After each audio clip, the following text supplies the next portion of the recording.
আসসালামু আলাইকুম। ফটোশপের টুলের ব্যবহারে আরো একটি ক্লাস আপনাদের সবাইকে স্বাগতম। আজকে আমাদের ৬ষ্ঠ ক্লাস। বিগত ৫ টা ক্লাস আমরা করিয়েছি টুল সম্পর্কে। সেখানে আমরা টুলের ডিটেইলস সম্পর্কে জানিয়েছি। যারা বিগত ক্লাসগুলো করেননি অবশ্যই করে নেবেন। আজকে আমরা যে টুলগুলো নিয়ে কথা বলব সেগুলো হচ্ছে পেইন্ট টুল বিশেষ করে ব্রাশ টুল, পেন্সিল টুল, ঠিক আছে? কালার রিপ্লেস টুল, মিক্স আপ টুল এইসব টুলগুলো নিয়ে আজকে আমরা কথা বলতেছি।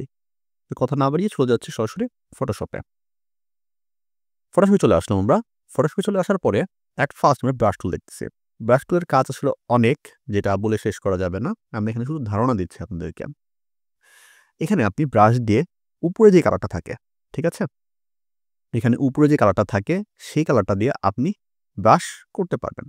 এখানে অনেক ধরনের ব্রাশ থাকে। এখানে আপনি নিজের মতো ইচ্ছামতো ব্রাশ কি করতে পারেন? এডও করে নিতে পারবেন। এখানে অনেক ধরনের ব্রাশ আছে। ঠিক আছে? এখানে ব্রাশের অপাসিটি আছে। কত অপাসিটি আপনি কাজ করতে চাচ্ছেন। এখানে উপরের দিকে অপাসিটি লেখা আছে। এখান থেকে যদি আমরা সফট ব্রাশ ইউজ করি তাহলে এখানে সাইজ, হাইট মানে কতটা সেটা ডার্ক হবে, কতটা সেটা সফট হবে ব্রাশটা, সব জিনিসগুলো এখানে পাবো আমরা। এখানে ইফেক্ট দেওয়া আছে বেশ কিছু, যে আমরা ব্রাশ যখন ইউজ করি তখন বিভিন্ন ইফেক্টের কাজ করতে পারবো। যদি নর্মাল রাখি আমরা তাহলে এক রকমের ব্রাশ আসবে। যখন আমরা নর্মাল ইউজ করবো তখন এক ধরনের ব্রাশ আসবে। যখন আমরা চেঞ্জ করে দিব তখন তখন আরেক ধরনের ব্রাশ আসবে। মানে কালারটা চেঞ্জ হয়ে যাবে। ধরুন আমরা স্ক্যান দিচ্ছি, এই সময় আরেক ধরনের আসবে।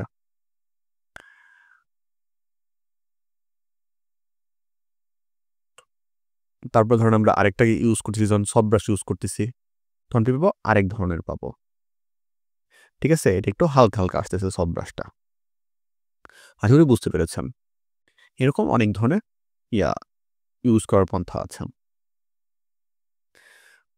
তারপর যদি আমরা পেন্সিলে যাই, পেন্সিলটা অনেকটা ইয়ার মতনই, ব্রাশের মতনই। তবে এখানে একটা সুবিধা কি? সেটা হচ্ছে আপনার পেন্সিলটা সবসময় কি থাকে? হার্ড থাকে। ঠিক আছে? আপনি যেভাবে টানবেন সেটা সবসময় কি থাকে? হার্ড হিসাবে থাকে। সেটাকে আমরা পেন্সিল বলি। ঠিক আছে? সেটা সবসময় হার্ড অবস্থায় থাকবে। তারপর হচ্ছে কালার রিপ্লেস। এটা একটা মজার টুল। আপনাদের দেখাই। ধরেন সাপোজ আমি যদি জুম করলাম এটাকে। জুম করার পরে আমি কোনো একটা কালার রিমুভ করতে চাচ্ছি বা কালারটা পরিবর্তন করতে চাচ্ছি। আমি যে কালারটায় ক্লিক করে কাজ করব ঠিক সেটা সেই কালারটাই পরিবর্তন করবে। ধরেন আমি এখানে কালারটা দিলাম, ব্লু কালার সিলেক্ট করে নিলাম। আমি যে ব্লু কালার চাচ্ছি। সাপোজ আমি ক্লিক করলাম এই যে বর্ডারটা আছে সেই বর্ডারটার উপরে। ক্লিক করার পর আমি ঘষবো। এখন যত সময় আমি কাজ করব মাউস না ছেড়ে, তত সময় কি করবে? সেই বর্ডারটার উপরে কাজ করবে। আমি তো অন্য জায়গায় যাই ঘষি, তাই কি করবে না? সেই জায়গাটায় রং নিবে না। যেখানে সে এরকম কালার পাবে ঠিক সেই জায়গায় সে কি করবে? রংটা দিবে। এখন সাপোজ ধরেন আমি এই কালারটাতে ঘষলাম। এখন যদি আমি এটার উপরে ঘষি তাহলে দেখেন কি এই কালারটা রং নিচ্ছে না। ঠিক আছে? অর্থাৎ কি আপনি যে কালারটা ক্লিক করবেন সেই কালারটা তারা কি করবে? রং করবে। সেই কালারটার রংটা পরিবর্তন করে দিবে। তো শর্টকাটটা সেটা কি? মাউস যে আপনি একবার চাপ দিয়েছেন, যতক্ষণ কাজটা শেষ না হবে ততক্ষণ আপনাকে কি করতে হবে? মাউস চেপে ধরে রেখে তারপরে কাজটা করতে হবে। তাহলে কি করতে পারবেন? সহজে কালারটা রিপ্লেস করতে পারবেন আপনি। পরিবর্তন করতে পারবেন। Mix up. মিক্স আপ বলতে যে কালারটা আছে সেটা কিছুটা মিক্স করে দেবে আপনাকে। ঠিক আছে? আপনার এই কালারের সাথে আপনি যে কালারটা দিচ্ছেন, ২ টার মিক্সে একটা কালার আপনাকে তারা প্রোভাইড করবে। এটা হচ্ছে মিক্সার টুলের বিশেষ বৈশিষ্ট্য। এছাড়াও বেশ কিছু সেটিং রয়েছে, সেটিং এর মাধ্যমে আমরা সেগুলো পরিবর্তন করতে পারি। ঠিক আছে? আশা করি এটুকু বুঝতে পেরেছেন। এর থেকে ডিটেইলস আছে, যখন আমরা কাজ করব আস্তে, আস্তে ধাপে, ধাপে শিখতে পারবো অনেক কিছুই। সেজন্য অবশ্যই চ্যানেলের সাথে থাকতে হবে। এগুলো ছিল কি? এই ব্রাশ টুলের ভিতরে কাজগুলো।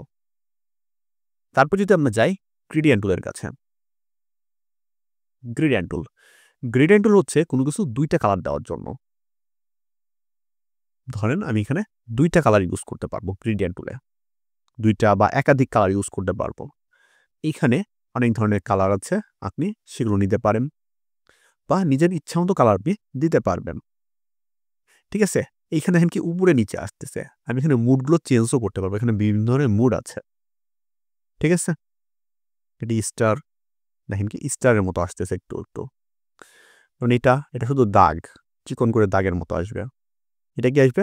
বল একটা, বলের মতো আসবে। এটা কি? উপর নিচটা আপনার আসবে। ঠিক এরকম যদি ইনভার্স করে দেন তাহলে বিপরীত হয়ে যাবে, আর এর একটা সেম থাকবে। ঠিক আছে, আপনি এখানে কি করতে পারেন, কি কালারে ক্লিক করতে পারবেন, যে কালারটা লাগবে সে কালারটা ডবল কালারগুলো চেঞ্জ করতে পারবেন। ঠিক আছে, এখানে আমার ইয়েটা করা আছে, আপনি যদি ডবল ক্লিক করেন কালার আমার এটা লাগবে না, অন্য কালার লাগবে, সেটা আপনি এখানে খুব সহজে চেঞ্জ করতে পারবেন। ঠিক আছে, সেটা কিসের মাধ্যমে, প্রপার্টিসের মাধ্যমে। ঠিক আছে, আপনার আরও কালার লাগবে, আপনি শুধু ক্লিক করবেন, কালার আস্তে আস্তে অ্যাড হবে, দিয়ে আপনার পরিমাণ মতো আপনি এগুলো বাড়ায় কমায়া ই করতে পারবেন, ঠিক রাখতে পারবেন। একটু সরায় দেন তাহলে এটা বাড়বে কমবে। ঠিক আছে, এটাকে ধরে টান দেন তাহলে দেখবেন কি বাড়বে কমবে এগুলো সব। ঠিক আছে, আপনার পরিমাণ অনুসারে আপনি কাজগুলো করতে পারবেন। অর্থাৎ কি একই জায়গায় আমরা বেশ কিছু কালারের কম্বিনেশনে যদি আমরা কাজ করতে চাই সেটাকে আমরা গ্রেডিয়েন্ট বলে থাকি। ঠিক আছে, এখানে বেশ কিছু ইফেক্ট দেওয়া আছে যে কোনটা গোল হিসাবে আসবে, কোনটা সাইড হিসাবে আসবে, কোনটা স্টারের মতো করে আসবে, এগুলো সবগুলো আপনার উপর নির্ভর করবে আপনি কোন ধরনের ইফেক্টটা ইউজ করতে চাচ্ছেন। আর যদি এটা ইনভার্স করে দেন তাহলে বিপরীতটা আসবে। তারপর আসলে আমরা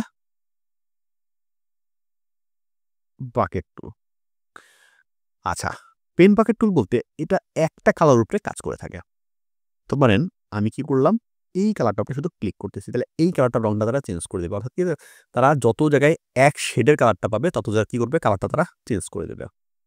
যদি শেডটা একটু ভিন্ন হয়ে যায় তারা কি করবে না, তারা কালারটা চেঞ্জ করবে না।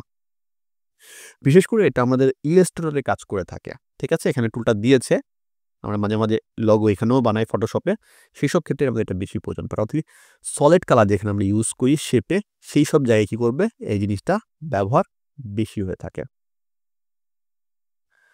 যে কালারটা রাখবেন সেটা হচ্ছে উপরের কালারটা সিলেক্ট করবে সবসময়। ঠিক আছে, এই ছিল গ্রেডিয়েন্ট আর বাকেট টুলের কাজ। তারপর যদি আমরা যাই, যেমন ধরুন হচ্ছে হিস্টোরি টুল আছে উপরেরটা, এখানে আমরা যাই, এখানে যাওয়ার পরে আমি এটাকে ডিলিট করে দিলাম, এখানে আসলাম। এখানে এসে যদি আমি এখন এখানে অনেকগুলো কাজ করেছি আমি, ঠিক আছে, অনেকগুলো কাজ করা হয়েছে আমার।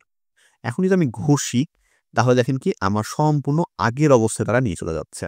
এটা হচ্ছে হিস্ট্রি টুলের কাজ।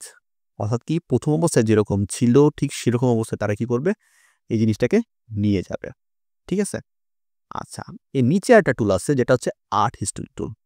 এইটা হচ্ছে আপনাকে আগের অবস্থায় নিয়ে যাবে, কিন্তু কি আসবে, একটু সলিড কালারে আসবে সেটা। ঠিক আছে, একটু সলিড কালারে আপনাকে দেখা দিবে, একটু সলিড কালার তারা দিবে।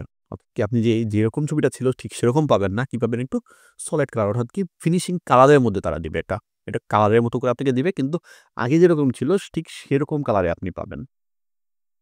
আর হিস্টোরি টুলে কি একদম নতুন অবস্থায় যেরকম ছিল ঠিক সেরকম আপনি পেয়ে যাচ্ছেন। আশা করি টুলগুলো আমরা বুঝতে পেরেছি। যদি এরপরে প্রশ্ন থাকে সেটা আমাদের কমেন্ট বক্সে করবেন, সেটা সমাধান দেওয়ার চেষ্টা করবো ইনশাআল্লাহ। তার আজকের ক্লাসে যদি পরবর্তী সুযোগ পাবেন, ভালো থাকবেন এবং আমার জন্য দোয়া করবেন। আসসালামু আলাইকুম।